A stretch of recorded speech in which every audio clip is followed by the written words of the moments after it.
بسم اللہ الرحمن الرحیم۔ نبی کریم صلی اللہ علیہ وآلہ وسلم نے فرمایا، قیامت کے دن سب لوگ بے ہوش کر دیے جائیں گے، پھر میں سب سے پہلے ہوش میں آ کر موسیٰ علیہ السلام کو دیکھوں گا کہ وہ عرش کا ایک پایا پکڑے کھڑے ہوں گے۔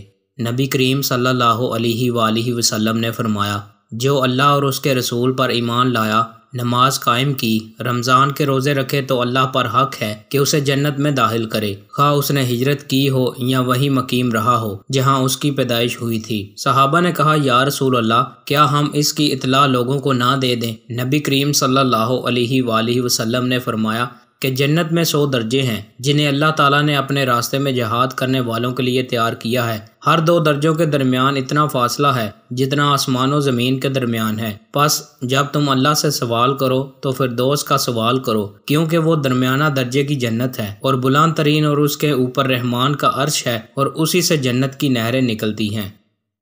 نبی کریم صلی اللہ علیہ وآلہ وسلم نے فرمایا، اللہ تعالیٰ نے جب مخلوق پیدا کی تو عرش کے اوپر اپنے پاس لکھ دیا کہ میری رحمت میرے غصہ سے بڑھ کر ہے۔